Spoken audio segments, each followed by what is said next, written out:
Assalamualaikum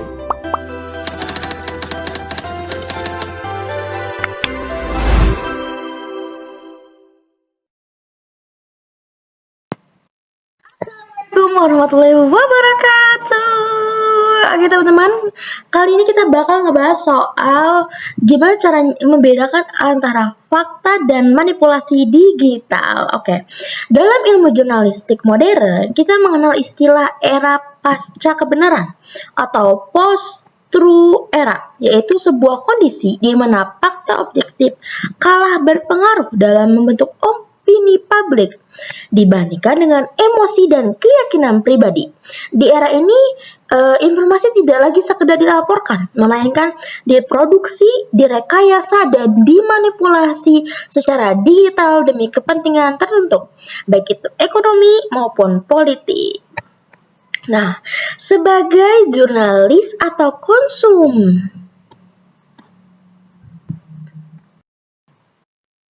sebagai jurnalis atau konsumen media, kita harus memahami bahwa informasi di ruang digital terbagi menjadi 3 kategori terbesar menurut rumpun ilmu jurnalistik.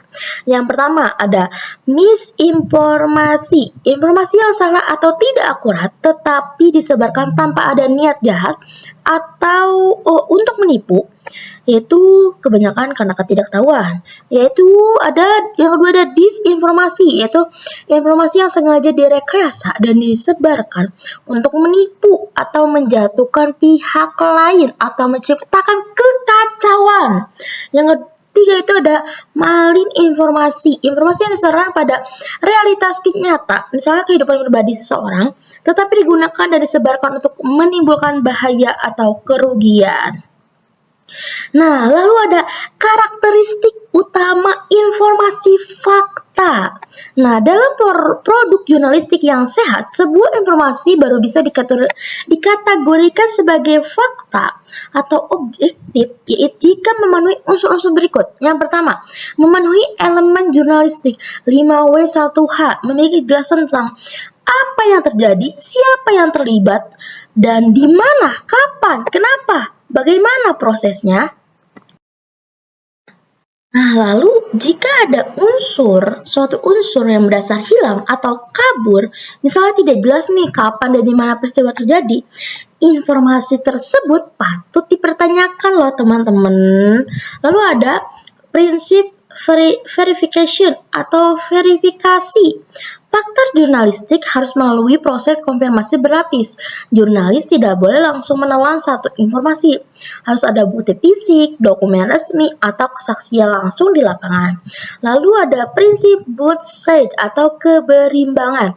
Informasi fakta tidak memojokkan satu pihak secara pihak. Ada ruang bagi pihak-pihak yang terlibat untuk memberikan klarifikasi atau sudut pandang mereka. Lalu ada distribusi sumber yang jelas. Fakta yang selalu menyertakan dari mana informasi itu berasal, sumbernya harus kredibel, memiliki otoritas di bidangnya, dan dapat dipertanggungjawabkan bukan sekedar kata si A atau menurut pesan berantai di WhatsApp. Lalu ada jenis-jenis manipulasi digital. Nah, sebelum masuk ke cara membedakannya, kita beda dulu nih bentuk-bentuk manipulasi digital yang paling sering dibahas.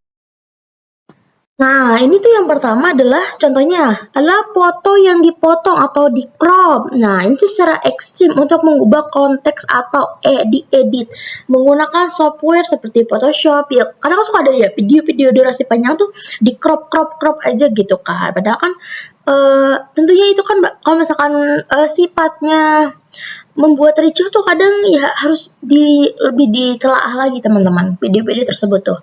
Lalu ada konten tiruan, manipulasi yang mencatut nama tokoh terkenal, logo media massa terpercaya, atau lembaga resmi negara untuk menyebarkan pernyataan palsu agar terlihat meyakinkan. Lalu ada konten salah konteks, yaitu ini adalah taktik paling murah, tapi paling sering berhasil menggunakan video atau foto yang asli yang terjadi di masa lalu, tetapi dinarasikan sebagai peristiwa baru yang sedang terjadi saat ini. yaitu ada manipulasi berbasis AI, teknologi kecerdasan buatan tingkat lanjut yang bisa memanipulasi wajah, gerak bibir, dan suara seseorang dalam sebuah video hingga tokoh tersebut terlihat mengucapkan atau melakukan sesuatu yang sebenarnya tidak pernah mereka lakukan.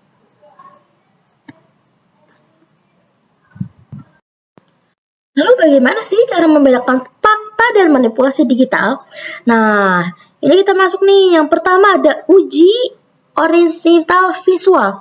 Jika menemukan foto atau cuplikan video yang mencurigakan, metode pencarian gambar terbaik memanfaatkan tools seperti Google Lens, TNA atau Yandex Image. Lalu tujuannya untuk melacak kapan foto itu pertama kali diunggah di internet. Di situs mana saja foto itu pernah muncul. Melalui langkah ini, kita bisa langsung mendeteksi apakah foto tersebut adalah stok foto lama yang sengaja dipakai ulang secara salah konteks. Lalu ada analisis metadata digital. Setiap file digital, foto atau video membawa data bawaan yang disebut ekstensif data. Evaluasi metadata ini bisa mengungkap